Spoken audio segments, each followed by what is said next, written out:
ఉద్యోగుల సంఘం రాష్ట్ర అధ్యక్షుడు సూర్యనారాయణకు సుప్రీంకోర్టులో బిగ్ రిలీఫ్ లభించింది.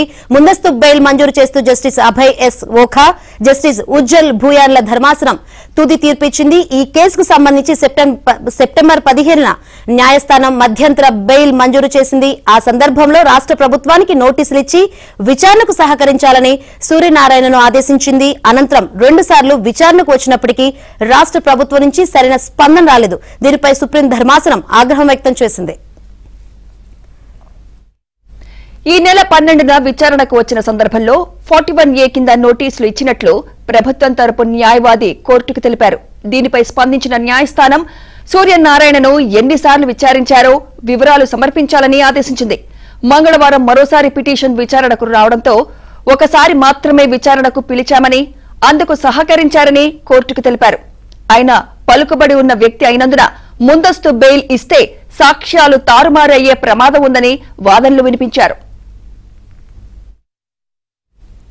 సూర్యనారాయణ తరపున సీనియర్ న్యాయవాది సిద్ధార్థ లూద్రా వాదనలు వినిపిస్తూ ప్రభుత్వ న్యాయవాది తప్పుడు సమాచారం ఇస్తున్నారనే విషయాన్ని కోర్టు దృష్టికి తీసుకువెళ్లారు. ఒకసారి మాత్రమే విచారణకు పిలిచారని, అది కూడా జనవరి 14న నోటీసు ఇచ్చి 15న హాజరవ్వాలని చెప్పినట్లు వివరించారు. ఏపీ ప్రభుత్వ న్యాయవాది తీరుపై ధర్మాసనం ఆగ్రహం వ్యక్తం చేసింది. విచారణకు సహకరిస్తున్నారని చెబుతూనే భిన్నమైన అంశాల ప్రస్తావన ఎలా తీసుకువస్తారని ప్రశ్నించింది. దీంతో ఆయనకు బెయిల్ మంజూరు చేస్తూ ధర్మాసనం తీర్పిచ్చింది. మరోవైపు ప్రభుత్వం తనపై అక్రమ కేసులు పెట్టారని సూర్యనారాయణ ఆరోపించారు.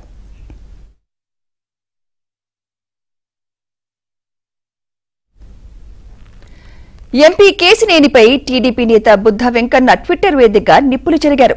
వైసీపీపై పోరాటం చేసింది తానో లేకపోతే ఎంపీ కేశినేని నానినో ప్రజలకు తెలుసన్నారు.